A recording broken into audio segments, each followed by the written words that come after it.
ಎಲ್ರಿಗೂ ನಮಸ್ಕಾರ ರೀ. 2026 ಒಳಗಡೆ ಏನು ಕೆಸೆಟ್ ಪರೀಕ್ಷೆ ಯಾವಾಗ ಆಗ್ತೈತಿ ಅಂತಂದು ಭಾಳ ಮಂದಿ ಕೇಳಿದರು. ಈಗ ಆಲ್ರೆಡಿ ಕೆಸೆಟ್ ಪರೀಕ್ಷೆಯನ್ನು 2025 KEದವ್ರು ನಡೆಸಿದರು. ಇವನ್ 2024, 2023 ಕೂಡ ಕರ್ನಾಟಕ ಎಕ್ಸಾಮಿನೇಷನ್ ಅಥಾರಿಟಿ ಅವರು ಪ್ರತಿ ವರ್ಷ ಕೆಸೆಟ್ ಪರೀಕ್ಷೆಯನ್ನು ತಪ್ಪದೆ ಮಾಡ್ಕೊತ ಬರತ್ತಾರೆ. ಹಾಗಾದ್ರೆ 26ರ ಪರೀಕ್ಷೆಯನ್ನು ಯಾವ ದಿನಾಂಕಂದು ಮತ್ತು ಯಾವ ತಿಂಗಳದಂದು ಆಕೈತೆ ಅಂತಂದ್ರೆ ಭಾಳ ವಿದ್ಯಾರ್ಥಿಗಳು ನಂಗೆ ಕಮೆಂಟ್ ಮಾಡ್ತಾಯಿದ್ರು. ನೋಡಿ ಸ್ನೇಹಿತರ, ಈಗ ಆಲ್ರೆಡಿ ಏನು ಮಾಡಿದರೆ ಒಂದು ಟೆನೇಟಿವ್ ಡೇಟ್ ಆಫ್ ಎಕ್ಸಾಮಿನೇಷನ್ ಅಂತ ಕರ್ನಾಟಕ ಎಕ್ಸಾಮಿನೇಷನ್ ಅಥಾರಿಟಿ ಅವರು ಈಗ ಆಲ್ರೆಡಿ ಪಬ್ಲಿಷ್ ಮಾಡಿದ್ದಾರೆ.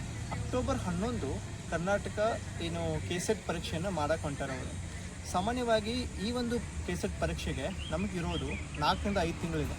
ಈ 5 ತಿಂಗಳೊಳಗೆ ನಾವು 2 ಸಬ್ಜೆಕ್ಟನ್ನು ಕವರ್ ಮಾಡಬೇಕು, ಪೇಪರ್ 1 ಮತ್ತು ಪೇಪರ್ 2. ಪೇಪರ್ 1 ಜನರಲ್ ಪೇಪರ್ ಆಗಿರ್ತದೆ, ಪೇಪರ್ 2 ನಿಮ್ಮ ಮಾಸ್ಟರ್ ಡಿಗ್ರಿ ಒಳಗಡೆ ಏನು ಕಲ್ತಿರ್ತೀರಿ ಅದು ಪೇಪರ್ ಆಗಿರ್ತದೆ. ಸೊ ಅದಕ್ಕೋಸ್ಕರ ನೀವು ಪೇಪರ್ 1 ಎಷ್ಟು ಇಂಪಾರ್ಟೆಂಟ್ ಕೊಡ್ತೀರೋ ಪೇಪರ್ 2 ಅಷ್ಟೇ ಕೂಡ ಕೊಡಬೇಕು.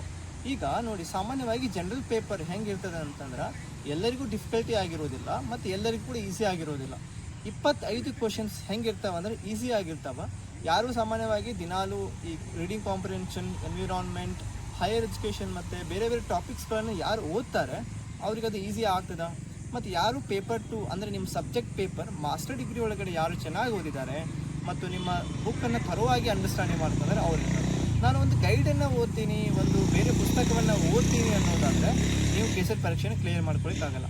ಸೊ ಹೀಗಾಗಿ ಅಕ್ಟೋಬರ್ 11 ನಡೆಯುವಂಥ ಕೆಸೆಟ್ ಪರೀಕ್ಷೆಗೆ ನೀವು ಇವಾಗಿಂದನೇ ಪ್ರಾರಂಭ ಮಾಡಿದರೆ ಓದಾಕ ಆ ಒಂದು ಸಮಯದೊಳಗಡೆ 2 ರಿಂದ 3 ಬಾರಿ ರಿವಿಷನ್ ಮಾಡಿ ಮತ್ತು ಆ ಒಂದು ಸಮಯದ ಪರೀಕ್ಷೆ ಒಳಗಡೆ ನೀವು ಮಾಕ್ ಟೆಸ್ಟ್ಗಳನ್ನು ಅಟೆಂಡ್ ಮಾಡ್ಬೋದು ಮತ್ತು ಫಸ್ಟ್ ಅಟೆಂಪ್ಟ್ ಒಳಗಡೆ ಕೆಸೆಟನ್ನು ಕ್ಲಿಯರ್ ಮಾಡ್ಬೋದು. ಮುಂದಿನ ಒಂದು ವಿಡಿಯೋದೊಳಗಡೆ ನಾನು ಹೆಂಗೆ ಫಸ್ಟ್ ಅಟೆಂಪ್ಟ್ ಒಳಗಡೆ ಕೆಸೆಟ್ ಪರೀಕ್ಷೆಯನ್ನು ಇಂಗ್ಲೀಷ್ ವಿಷಯದೊಳಗೆ ಹೆಂಗೆ ಪಾಸ್ ಆದೆ ಮತ್ತು ಸಾಮಾನ್ಯವಾಗಿ ಜನರಲ್ ಪೇಪರ್ ಒಳಗೆ ಮೋರ್ ದೆನ್ ಹೆಂಗೆ 30 ಕ್ವಶನ್ಸನ್ನು ಸರಿ ಮಾಡಿದೆ, ಅಂದರೆ 60 ಮಾರ್ಕ್ಸ್ ಔಟ್ ಆಫ್ 100ಗೆ ನಾನು ಹೆಂಗೆ ತೊಗೊಂಡೆ ಅನ್ನೋದನ್ನು ನಾನು ಹೇಳ್ತೀನಿ. ಮತ್ತೆ ಮುಂದಿನ ಒಳಗೆ ಸಿಗ್ತೀನಿ. ನಮಸ್ಕಾರ.